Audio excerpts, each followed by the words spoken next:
Hi there. Welcome to the Goal Getter Podcast. We are so glad that you are here. I'm Lindsay, the dreamer and visionary of the business. And I'm Jordan, the brains of the business, meaning I do all the back end stuff or anything that Lindsay doesn't like doing. We're a husband and wife duo who took a leap of faith several years ago to embark on this permanent makeup business journey together. We both worked unsuccessful and unfulfilling jobs before, and now we've turned our business into a thriving six-figure business. They say you're meant to lead those who were once in your shoes, so that's what we're doing, navigating kids, homeschooling, business, and life together. But this podcast is about more than just business and permanent makeup. It's about personal growth. We're here to help you conquer your goals, both in your business and in life. And remember, growth begins when you get outside of your comfort zone. Does all that sound good?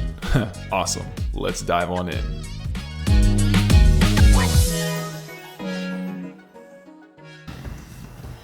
All right, so let's dive on in. So the first thing that we want to talk to you guys about, which this particular topic is really challenging for a lot of people. And we also consume podcasts as well, just so you're aware. We don't just throw a podcast out there. We actually consume a lot of high level podcasts, I would say. And one thing that we consistently hear across the board, I would say, is to try new things. And that's really hard, right? Because we, as a human society, we are kind of creatures of habit, and we like to do things that are proven to work, right? But sometimes those things that work this year aren't going to work next year, or maybe they're not even going to work in 3 or 4 months, depending on what's going on in the world and with people's jobs and stuff. So one thing that we have done this year is trying new things, which is really scary because trying new things doesn't guarantee you that the outcome that you're wanting, that you're going to get it. But trying new things is really important because sometimes you'll throw something out there and it'll do really well. And a lot of times what trying new things looks like for entrepreneurs is you're literally just chucking stuff at a wall and hoping that something sticks. Yeah. So I had a basketball coach. My basketball coach in college actually always used to tell us, hey, if you always do what you've always done, you're always going to get what you've always got. So if you don't try new things and you don't continue to change maybe your marketing approach or your sales approach, or continuing your education, or trying to add in a new service into your lineup, or different things like that, you're always going to be in the same place that you're in. So if you're struggling right now, and 2023 was like, man, that was a hard year. I didn't get as many clients as I wanted, or I didn't bring in as much revenue as I wanted to, or you didn't hit those goals. If you continue to do those same things that you did last year and do them in 2024, then you're going to get the same result at the end of the year. So don't do the same thing expecting something to just magically change. Yeah, so if you want, if you're not driving like we typically do when we're listening to podcasts, get out a pen, get out a paper. Think about the things that you did do last year, okay? So like, let's say you did do marketing, you did do ads, or you did them yourself maybe, okay? Also write down that list, but then also write down a list of things you didn't do, okay? And maybe even write down a list of things you wanted to do. So let's say you didn't run ads, you didn't even try that because you've always ran by referrals or word of mouth, which is what we've always done too. Like maybe you need to try running ads. Maybe you need to try doing that. And we are actually working with a company called High Stoke Media. Danny Tran is the owner of that. And we've been with them for almost a year now and we absolutely love it. And the thing is like, we're not marketing experts. We get a lot of tidbits from different things and learning and owning your own business. You do get more experience with that, but sometimes you just need to hire the professional. So we are not professionals when it comes to marketing. We are permanent makeup artists. So obviously if we need permanent makeup information, we're good. But like all that to say, like try to do something that you haven't done. So make those lists. Try to think of something that's going to set you apart from the people that are in your area, the people that are around you, okay? And if you continue to listen, we're gonna continue to give you guys ideas of what we've done that have worked. And you know, one thing that we're trying this year is this podcast. We have been dragging our feet for a really long time to do this. But our intent and our goal with doing this, if you've been listening, is to serve people and to help people because realistically, this is like our outlet, like our avenue to be who we are and to be super real and super transparent. And unfortunately, you just don't get that on social media because you can't fully portray that on social media. So this gives us the opportunity to speak off the cuff, without many edits, and we get to just be who we are and be authentic and be genuine with you guys. And just so you're aware, if you're listening to this podcast, like, for about 6 months now, we've been like, are we the only people that has been going through this economy crash? Yeah. Like, are we the only ones who are struggling to gain clients and get new clients? We used to be booked out 3 or 4 months, and now we're only a few weeks out. And so that is very different from what we've normally been. And normally, we go to other artists and we're like, hey, are you experiencing this? And most of the time we're finding that people are saying, yeah, we're experiencing this too. So if you're listening to this and you're like, what is wrong with me? Why am I not getting new clients? You're not the only one. This is happening worldwide. And we've even found this asking other artists on the pro team who are worldwide. They're experiencing the same thing. Yeah. So all that to say, like, try new things. Go out of your comfort zone like we are on this podcast. And some other things that we have planned for 2024 as far as trying to get some more traction, trying new things, trying to just essentially get more people into the door, which kind of segues into our second thing. In getting more people into the door, sometimes by you doing that and trying new things, that's going to be you trying to essentially get new clients or get new leads, people coming into your business that had not heard about your business. Sometimes can be a very, very difficult thing to do. So don't be discouraged when you try those new things and it doesn't just immediately click and it's super easy. So that can be one avenue that's a little bit more challenging. But this next point is something that it can be a little bit easier of a way. And I'm talking about essentially like partnering with somebody in your local area, maybe that offers a service or offers a product that's similar to what you do, but it's slightly different. And maybe they've already been in business for several years. They've already built that clientele. They've already built that reputation in the industry, and they have those clients, and you can essentially like cross-reference each other, and you can cross clients that are going to help essentially build your business and build their business, and you can share those email lists. So you can partner, talking about maybe like a med spa or an injection place, or even like plastic surgery or a chiropractor, even those different services that they have clients, they're looking, in our case, permanent makeup, they're looking to like better themselves or feel more confident about themselves. A lot of those places deal with those same kind of clients that have those same kind of problems or issues. So a lot of times those services are going to run parallel to one another, and where you can share audiences back and forth. Yeah. So how do you do that? How do you partner with other businesses, other people that are in the beauty industry? What does that look like? What are the steps that you take? So what we have done and what we would recommend doing are just a couple of things. So nowadays, the person that you're going to want to talk to, meaning the owner or a management, is probably going to be really busy. So yes, you can walk into their front door. I probably would recommend that because that is the most flattering thing, in my opinion. Whenever we have someone walk into our business and present themselves to us, I am much more likely to give them the time of day than I am someone who's just sending me an email. However, I would probably call first because, again, the person that you're going to want to talk to is likely servicing another client, or they're busy doing something in the meeting. And so, yes, you can show up and say, hey, I'm so-and-so, and you can introduce yourself. This is what I'm looking for. I didn't know if you guys would be interested. Is there someone here that I could talk to that, maybe might be able to make that decision?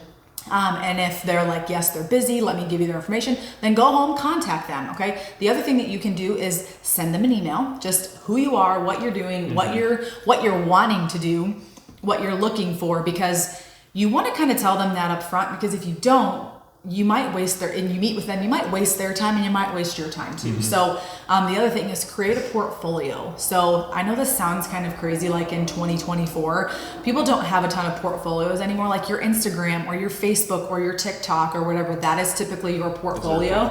Yeah. But the thing is they might not be on social media. They might not be. Like the owner of the business, she's probably hiring someone to do her social media for you. Yeah. So it's good to present them something. Go in Canva, type in portfolio, plug in your information into a template. It's super easy.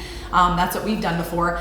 And send a letter and your portfolio in the mail. Yes. Yeah. Go buy a stamp. I don't even know how much stamps are nowadays, but go buy a stamp at the post office, seal the envelope and send it to them, and address it to the owner. Yeah. And it'll get them. It goes a long way. And it's also, though, in a way, this also does pair with trying new things, because be prepared when you, so I would suggest also making a list. So make a list of all those businesses, because realistically, if you reach out to probably say like 50 businesses, you might get like 45 or 46 like no's before you get a few yeses. So be prepared to also meet a lot of friction and meet a lot of confrontation that like, hey, no, like, no, thank you, we're not interested. But continue to push through. You will find those businesses that click. Another great thing when you're making that list of businesses that you're looking to partner with, what businesses align with your values and what you value as a business. A lot of times that segues and makes it a lot easier for the business to say yes if they know that you stand by the same thing. So if you're saying, hey, I really value like my client, I really want to make sure at the end of the day they're happy, I really want to make sure that they're successful and they're like, you know, they're good and taken care of years down the road, not just trying to make a quick buck. All those kinds of values that your business already stands for, if you can find another business that aligns with those mission and those values, then it makes it a lot easier to share clients because they know they're going to get that same experience from both places. Yeah. And what should you offer them? Like, a lot of times when we're reaching out to people, we offer them money, because who's going to say no to money? Okay. If you offer some type of a money or cash supplement on the table, you're probably going to get like 5 no's versus 45, because like I said, everybody is always wants to have more of an income, especially in this type of an economy. And so, you know, offer them money. So if you, let's say you charge $500 for your first set of eyebrows, for your first initial session, offer them $100. Yeah, that's a lot of money, but that's going to make them say yes. Not only are they going to say yes, they're going to push to send you clients, because they're making a lot of money with that. Okay. If you can't quite take that big of a hit because you have a lot of overhead and you're renting and your rent is crazy depending on where you're located at, then offer them $50 and also say like, hey, if I give you $50 in cash or whatever, maybe give them a $10 Starbucks gift card or something like that, something that they value, something that they like. And it's a partnership. And then if they send you, if they send you clients, then maybe they'll pay you as well. So this goes back and forth. This is a hand-in-hand thing. This is a two-way street. And so we have found that more places say yes to that than no, because like I said, people are, want to make money. Yeah. They're looking to refer clients back and forth as well. It's a win-win for them and for you. So that kind of goes again into our next point here, just talking about community. That specific topic that we went over is about networking too. So you're networking, you're creating community. So those things do go hand in hand. The other thing that we would recommend is going to conferences. So if you're not someone who already does continuing education, meaning going to conferences. Yes, there's courses and classes that you can take that are also continuing education, but conferences are like a continuing ed for like socializing. And we really make it a priority to go to several conferences every year. If you're interested in the conferences that we're going to, because we feel like we go to really good conferences. I like our conferences. We love the ones that we go to. We tend to go to the same ones just because we network with the owner or the person who's organizing the event, and we just love their love the way that they organize things and their mission behind it and stuff. So if you're curious about which conferences we go to and you want us to talk about that in a podcast, then drop us a note or comment or message us on Instagram. And we would love to talk about that and the ins and outs of it and the best ones. But yeah, going to conferences, it takes a little bit of vulnerability to like get out there and put yourself out there, especially like I feel like we kind of have maybe a cheat code in that where we go together. So it's like we're already going with somebody that we know. But that would be one thing. First is like go maybe with somebody that you know, that you are comfortable with, that maybe you can even stay with and share some cost expense on that. But also it just takes from going to the conference, it takes you from, hey, maybe potentially sending that person you've been wanting to connect with from a DM or like an Instagram or an email or maybe even a text message or something, and it puts you like face to face with them where they can read your body language, they can tell kind of how you're interacting, how like what your heart's at. Like you can dive so much deeper at a conference level when you're face to face with somebody as opposed to just sending a DM or sending a text. I know last year we went to the most conferences we've ever been to, and I can think of 4 or 5 relationships that we've built from those conferences that have were either kind of already there before and they got even more solid, or they were totally new and we had never met the people and we like totally connected on a different level, and then those relationships will only continue to grow as the years go on. Yeah, and I'm just thinking of several things as Jordan's talking. Like, we went to the most conferences we've ever gone to last year, and we've gotten speaking engagements from it. This year we have 2 pending speaking engagements, and I'm not going to tell you where yet because it's still pending, but from the relationships that we've built last year. We went to a conference called PMU World Live, and there was a couple that were speaking on stage. Shout out to the Brow Effect, Sean and Lysandra. We literally met them one time, like as soon as after they were done with their speech. Right after they were done with their speech. They were in the hallway, and I looked at Jordan. I was like, we have to go talk to them. They're another husband and wife duo. They just had a baby. Like, they're totally in the same boat as us. Like, we love other permanent makeup couples. So if you're listening to this and you're a husband and wife duo, please reach out to us because we love connecting with you. But to that point, we were just in Florida, which is where they're located, in Fort Lauderdale, and we met up with them, and I felt like we had been friends for like ever. Yeah. Like, we just see eye to eye on so many things, which is so cool. And Sean has helped us in different business topics and ideas and things like that. So thank you to both of you if you're listening to this. Connections and relationships and community will get you further than anything else will. If you're trying to do things by yourself, you're not going to be able to elevate yourself as fast. Whereas if you get alongside of other people, it really helps you grow, helps them grow, and you just get to do life together, which is what life is all about. You shouldn't go through life alone. The conversations that you get to have then just end up sparking new things inside of you. They're like, oh wow, like I could totally do this in my business, or maybe they're talking about some business adventure they're doing and it gives you an idea to do something else. So a lot of times having those conversations, it just like opens the doors and opens up your mind to like so many different possibilities that you could do with your business. So with opening possibilities, a big thing for 2024, and honestly, if I'm being real, like I am not a goal setting person. That's not my mantra. That's not what like I get psyched up for, I get excited for. But I'm gonna try really hard this year. And partnering with that, my word for 2024 is like discipline. Like I need to be more disciplined in that. So, but in 2024, like if you're a struggling artist, like set some goals. I would recommend in doing so, and you probably have way more input and way better at goal setting than I am. Yeah, I'm a goal setter for sure. But honestly, like in my mind, when you're setting a goal, some things like make it so some of them are like somewhat easily attainable, right? Like it kind of gets the momentum going, it gets the wheels spinning. Set some of them where it's like, hey, I can achieve this in 2-3 weeks maybe, and then set some that are like, hey, this is like outlandish. I know we sat down and we did our goals for 2024, and I set some of them, and there were some that you said, and I was like, no, we're gonna go here with that, and we're gonna like up it. And then there were some I set, and she's like, no, why don't we go, and like we push each other in that. So definitely have some goals that push you outside your comfort zone and you're striving. So what I like to do then also with goals is work backwards. So like if my goal is to make $100,000 in 2024, okay, that sounds like a big mountain to climb when you're talking like, wow, that's a lot of money for 1 year. But like when you break it down then and say, okay, hey, it's X amount per month, and then it's X amount per day, and then it would be like, okay, hey, if I have to book so many appointments in a week, then you can break those goals down, and then you can slowly track throughout the year to see if you're on pace or if you're not on pace with those goals. Yeah, like he said, break it down. Figure out how many services you need to do.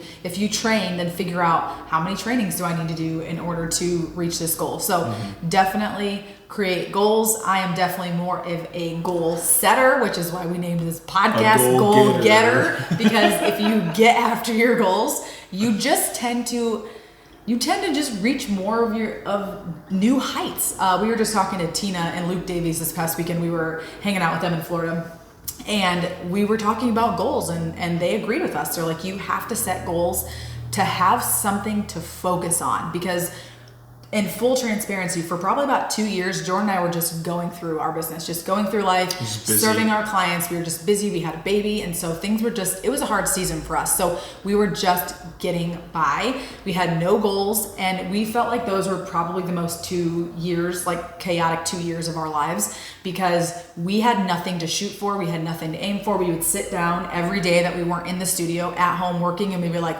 what are we doing today? And we would be like, I don't know, what are we doing today? Yeah. That's the worst place to be in. You will never get anywhere if you don't set goals. One of the things that I heard the other day on another podcast was, it's better to go slow and be moving and getting somewhere than be going nowhere fast. Mm-hmm. So if you're going as fast as you can, speeding through different things, but you don't actually have a direction that you're going in, you're going nowhere fast. You're staying in the same spot, going as fast as you can, and you're not gaining any traction. So make sure that you have clear, concise, set goals, and then every single thing, literally every single decision that you make, every yes or no that you make this year is pointing you towards that goal. Yeah. If it's not pointing you towards that goal, you might have some hard no's that you need to say. And that's really difficult to do as an entrepreneur. It's really hard to say no to different things, but in order to get your goals, you have to say no sometimes. Yeah. So yeah, it's easy as a business owner too. I think if you don't have those goals to just go towards the next shiny object, if you will. So like a lot of times in that 2 years, just real brief, while Lindsay was saying that, like we would wake up and we'd have a day at home where we'd just be getting back to clients or like working on social media or things like that. And it would just be like, okay, hey, what is going to scream the loudest? Like, I'm going to give that attention. And sometimes it was like building the website. Sometimes it was doing like our kids. Sometimes it was like making a new fancy like graphic, or it was just like, we were all over the map. And we didn't have that drive or that focus to say, okay, hey, no, like that's going to distract me. Like this is what I need to focus on.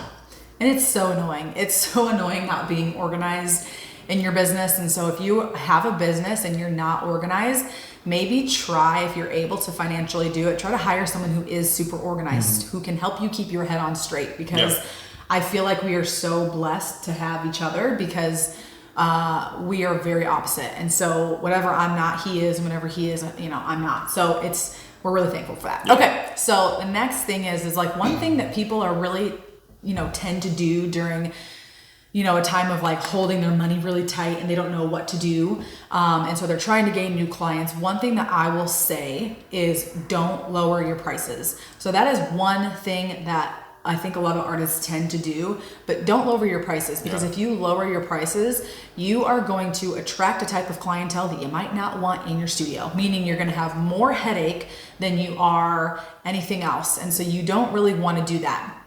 What you can do is you can offer more value to your clients, okay?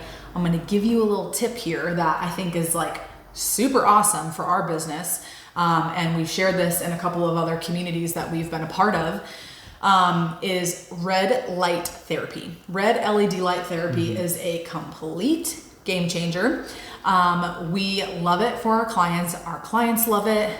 We charge every time that they use it. It's an upsell. But you could say, hey, if you come get a service done with me, I'll give you a free red LED light at the end of your service. And red LED light helps with A all the way to Z. Literally, you name it, and red light therapy helps with it. I just actually got a bigger red light for Christmas. Thank you. I wanted it so bad because red light is just fantastic. Not only is it good for healing properties, it helps the speeding up of the healing process, but it also helps with how flaky the color can get when you're going through the healing process. But it helps with so many other things too. And so I really wanted it, and Jordan bought me one for Christmas. So in full transparency, we use it on our clients and we use it ourselves at home too. So add more value. You're better at this topic than I am. Exactly. So that was like perfect. I was just about to say, literally the next words out of my mouth were going to be add more value, don't lower your prices. But yeah, like look at your service list, look at everything you offer. It might even be products, might be side things, might be like your aftercare or different things that you can add that as a business aren't really going to cost you that much more money, but are going to add value. There's a difference between cost and value. Your cost is like essentially what you pay for that, maybe that product or that service or different things like that, like your expense, right? And then there's the value what the client sees or what they're going to like pay for it, or what retail price is for it, that is going to show the difference. So even though you may only buy a product that costs maybe $2 or $3, the value of it might be like $15. So it's a low expense for you, but if it's something that you can add on to your service and say, hey, we're giving you an extra $15, or like in the case of the red light, hey, it's an extra $50 or so onto the service, then a lot of people are going to find a lot of value into that, even though your cost or your expense to that is very low. Yeah. And Jordan is like, so if you know our podcast, like I'm the visionary, I'm like, where are we going in our business? And Jordan is all of that. So if you're listening to this and you love all of the value that he just talked about, and you want him to do a really deep dive into that specific topic and other topics that we can kind of create with that, then drop a comment, let us know. We're always looking for new topics to talk about. Send us a message on Instagram. Feel free to reach out to us and ask us. Jordan loves nerding out on all of that stuff. And so, but yeah, anyways, back to that. So again, make sure you add more value so that your client, when they look at it, they're saying, oh wow, that price really isn't that bad because I'm getting like $200 worth of free value. And they just feel like they're getting more when it's not really costing you anything. And the added value that you give doesn't have to cost you anything. It can be free to you and free to them. So make sure that you're, not giving them something that costs $100 to, your pocket, because then you won't have a business pretty soon here. But the next thing that I really want to talk about is follow-up. We struggle with this ourselves in full transparency. We are short an assistant right now, which is who we would normally have do the follow-ups with our clients. So make sure you or your assistant, whoever is communicating with your clients, make sure that they follow up with clients. So one thing that we do, and this is the best thing that we have found in our business for when we receive emails, we have a folder that we put new inquiries in. So if we have someone who's reaching out, they're like, I want my brows done, I want my lips done. We file them, we label their email, follow-up brows, follow-up eyeliner, follow-up lips, follow-up facials, follow-up lashes. We put them in a side folder so that when we review that after every week, we can go back and say, okay, this person booked, this person didn't. So click on that person's name, follow up with them, hi Joni, it was so great to talk to you. Thank you so much for reaching out to us about your services. We are so thankful that you have entrusted us and that you are looking to get services done here. We are so thrilled for you in this new change that you're getting. We just want to follow up with you because we know that life gets so busy and we fully understand that. So we just want to touch base with you really quickly and see if you were still interested in receiving our services. If you are, we would love to get you on the schedule. It's very not pushy. It's like, hey, I care about you. I want to get you in here to help you, that type of thing. And it's not I just want to like open the line of communication back up again. It's also a point. It's also at that point where you can give your latest offer as well. So like if you're running a certain promotion, or if you're adding that value where like, hey, we're running, for the month of January, we're going to run a free LED light for everybody who books a service, or different things like that. It's also a small plug that you can just say, hey, like, just so you know, like this is what we're doing. And I know that's changed from the last time we talked. So I don't know if that would help or would want you to be more interested in the service on that kind of thing. So So basically when someone reaches out and you have a new lead reach out, then you respond and then you don't hear from them, that's a cold lead. So that lead has completely gone cold. So what you're doing in reopening that door, like Jordan said, you're making them a warm lead again. And then when they're hot means they're like, I'm ready to book winter dates. Okay. So what you want to do when that happens is you just want to reopen the line of communication, try to talk with them, try to get them back in. The other thing that you could say is, hey, these are my 2 most recent reviews that I got within the last week or 2. Screenshot the review, click it in